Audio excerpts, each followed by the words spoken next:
Joining me now, Republican Congressman from Texas, Dr. Ron Paul. Dr. Paul, welcome back to Meet the Press. Thank you. Good to be with you. Let's get right to your plan. This week, you unveiled a plan to cut the deficit and to deal with the economy. The key elements of it is that you want to cut $1 trillion of spending in the first year.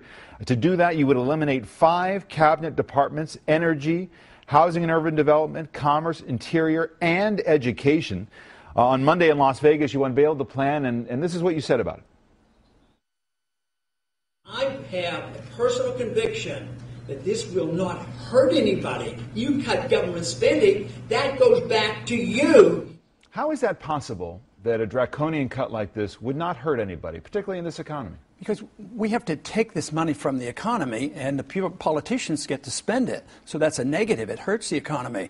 After World War II, we cut spending by 60% and cut taxes. 10 million people came home. And all the money and the expenditures went back to the people, and that was finally, we got over the Depression by having these draconian cuts. But you have the education system in the state that it's in with big federal contributions now, nuclear energy safeguards after what happened in Japan, environmental protections. Nobody gets hurt under President Paul's plan?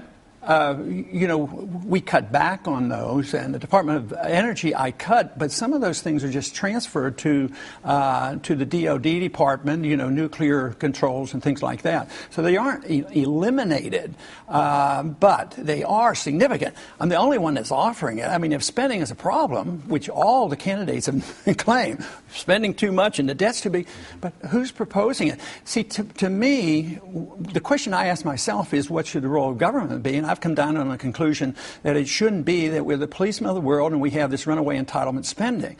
So therefore, if the role of government is the constitutional approach, you can't keep spending like this, because now we face this worldwide crisis of sovereign debt. That's our big problem, but you can't deal with that unless you cut spending. The Fed chief has said to focus so exclusively on debt reduction as you would do could harm our prospects of reviving economic growth. I just used a perfect example. By draconian cuts after World War II, it stimulated the economy because the resources aren't diminished. The resources are put back into the economy, and the people spend the money. But now all we do is give them debt. We tax, we borrow, and then we inflate, and then we distort the economy, so we destroy the production because the government takes over the economy, and that's the negative. As you well know, you have a lot of support among young people. That's right. They're borrowing to pay for college at record levels. Would you abolish all federal student aid? Eventually, but my program doesn't do it. There's a transition in this. But that's your ultimate aim. Yes, because there's no authority to do this. And just think of all this willingness to want to help every student get a college education. So they're at $1 trillion in debt. We don't have any jobs for them. The quality of education has gone down, so it's a failed program. I went to school when we had none of those. I could work my way through college and medical school because it wasn't so expensive. So when you run up debt, you print money, cost goes up in the areas that the government gets involved in, education and medical care and housing. So it's artificial and distorts the economy. So we have to look at the business cycle and the inflation, so it doesn't help the people. All this housing programs, they end up losing their jobs and losing their houses. I mean, what we're witnessing today is the failure of a Keynesian economic model, and today we have to replace it with something. We either replace it with more government and more authoritarianism, more controls, or we look toward the free market. You mentioned housing. You would like to get the federal government out of housing completely. And right now, the mortgage giants, Fannie Mae and Freddie Mac, guarantee 90% of the mortgages in this country. So you'd get rid of the government's role. Sure. The government's always had a role in housing. No, they haven't always had a role in housing. They created the monster. I mean, first the Fed creates the money, and then you have Congress get involved and say, you do this, this, and this, and then it becomes corrupt. They get involved in the derivatives business, and who gets bailed out? They got bailed out. So, no, it's a distortion of the market. You don't eliminate... But play that through, Dr. Paul, because it's really quite jarring. There is no private market right now for mortgages. Oh, no, that's not true. Are you going to wind down these companies? Who would buy them? What happens to housing prices, to the housing market? Well, it would be, the system would be cleansed. It would have been over and done with by now. You say cleansed, so the market would crash again, and you think that's acceptable? It should have had a sharp correction because it was artificially manipulated. Once you get this distortion, you have to correct the mistake. So you do what we did in 1921. You allow the correction to occur in 1 year, and you go back to work. If you keep transferring the debt from the private owners or the pseudo-private owners, the Fannie Mae's and the Freddie Macs that participated in the bankruptcy, you bail them out and you bail out the banks and you bail out the Wall Streeters, you dump all this debt on the people. Let me ask you a couple things about foreign policy. Iraq. You don't actually believe that troops will ultimately come out of Iraq, do you? Oh, no, I don't. We'll change their names. I mean, we're going to have, they've already admitted there'll be 15,000, but, you know, they've morphed the private sector with the military, the CIA and contractors. It's a mixture. But there's going to be 15,000 in the armed camp, you know, the fortress, the embassy, the biggest embassy in the world. Al-Sadr, who is the champion of national sovereignty for Iraq, he says that is still occupation, and occupation is the key word for why we should look out. There's a civil war going on in northern Iraq. The Turks have already put troops into Iraq. Turks are now allying with the Iranians because there's civil strife up there. That is a consequence. The Christians have been run out of Iraq. And ironically, there were no Al-Qaeda in Iraq. They're there now. So there's nothing but chaos. We are going to have a military presence there, undoubtedly. Under President Paul, Osama bin Laden would likely still be alive. So would Muammar Gaddafi. No, I think that's wrong. You would have ordered the kill on bin Laden? I voted for it. I voted for the authority.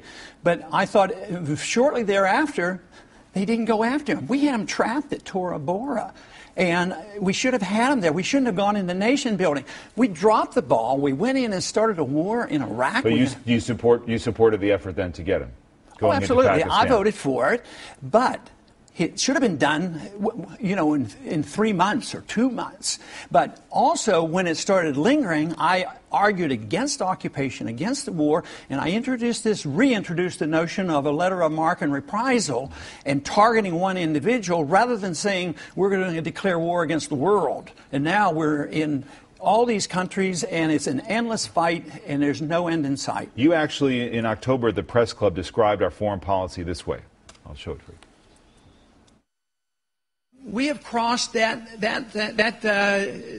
barrier from republic to dictatorship, to tyranny, to empire. To empire. If you look at what happened in Libya, do you believe that the United States has a moral responsibility to deal with humanitarian crisis anywhere in the world? No, only voluntarily. We don't have authority in the Constitution to get involved in internal affairs or get involved in entangling alliances. The Constitution doesn't give the authority. They get us into more trouble. They undermine our national defense, and they cause a lot of trouble. If you want to do it voluntarily and get involved, you can volunteer and go over there and don't send your money. But I don't, as a president, have the authority to go. If our national security is threatened, then you do it properly. This president now has gone in there on his own. He has flaunted the responsibility to go to the Congress. He doesn't get permission. And we went over, that wouldn't have happened without our money and our drones and our missiles and all, and it happened. So we're responsible for the chaos. Do you think the drone war that this administration is waging is illegal? Yes, it is. It's illegal under international law, and there's no authority in our Constitution that we can just willy-nilly drop bombs on anybody that we want. We kill innocent people this way. Why do you think people hate us? Because there's so much collateral damage. You see, oh, this is a bad guy. We'll drop a bomb on him and kill him.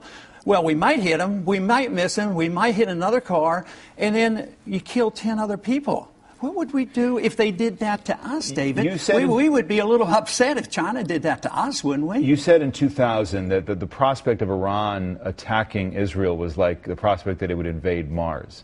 Well, I didn't use those words, but essentially that might be... Right. No, you actually did. I looked at the transcript. Yeah. Okay. And the reality is that the biggest existential threat that Israel faces is from Iran. If Iran attacked Israel, would the United States under President Paul intervene? They wouldn't need to. Israel has 300 nuclear weapons and missiles. The odds are so remote.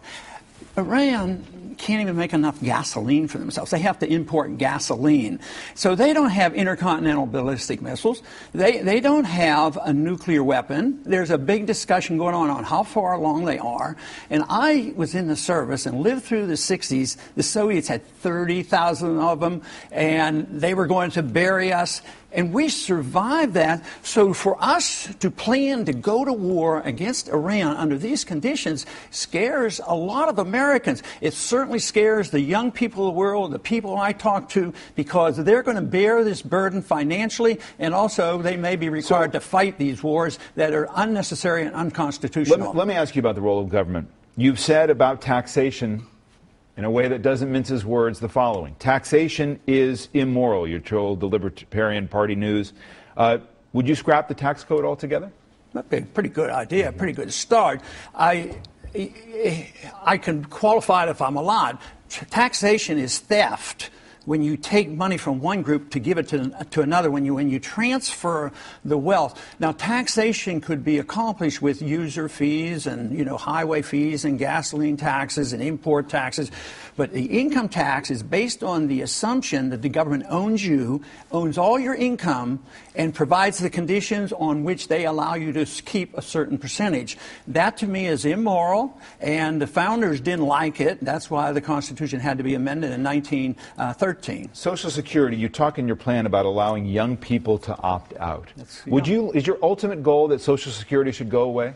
I think there is a much better chance that it would be solvent. It's totally insolvent now, but my plan explicitly protects the elderly and the sick in the transition to be taken care of. The young get out, but the only way we can guarantee that the elderly will be taken care of is cut spending. That's why I offer $1 trillion.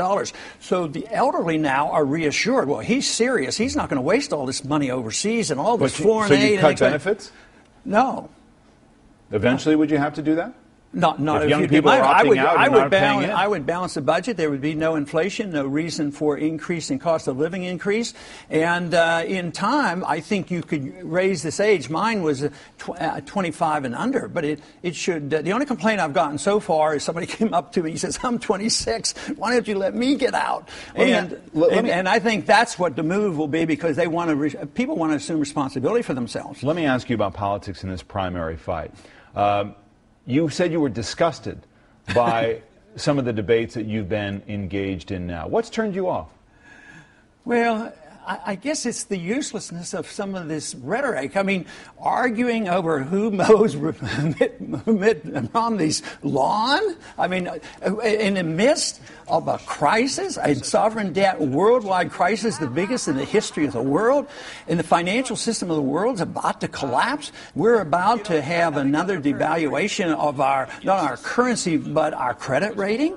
This is serious, and no control in the spending. I mean, we're going to have to get a hand on this. We have to quit worrying about who's mowing Mitt Romney's yard. You wrote in your book, Liberty Defined, about the fact that politics doesn't really offer a lot of choices. This is what you said. When it comes to any significant differences on foreign policy, economic intervention, the Federal Reserve, a strong executive branch, a welfareism mixed with corporatism, both parties are very much alike. The major arguments in hotly contested presidential races are mostly for public consumption to convince the people they actually have a choice. Are you saying that if Mitt Romney is the nominee, there's no choice between him and President Obama for voters next fall? Well, you could probably figure out some choices, but you have to figure out which position we're looking at with Mitt Romney. It changes. But my point is, would there be a change in foreign policy? No, there would not be. Would either one of them work on a true audit of the Fed and a change in monetary policy that the Federal Reserve can't monetize debt? No. Would they address the entitlement system? Would they ever address either one? That we should have concern about our debt and cut something like $1 trillion because we're on the road to fiscal insanity and a breakdown of the world financial market? No, there would not be a significant difference between the two, although on the edges maybe. I think Mitt Romney now is probably very sincere about his right to life issue, and probably on the tax issues there would be some differences. But the big issues, the big policies, regardless, I mean, Obama was elected elected as a peace candidate and expanded the war, and he goes into war without even congressional approval. I mean, when the Republicans get in and they're against regulations, they give you no child left behind prescription drug programs and Sarbanes-Oxley. So no, the regulatory system, the spending, the deficits, the printing of money, they stay the same. And that's what the streets are telling us. Whether it's the occupiers or whether it's the Tea Party people, they're saying enough is enough. They want some changes, and that's what they're looking for.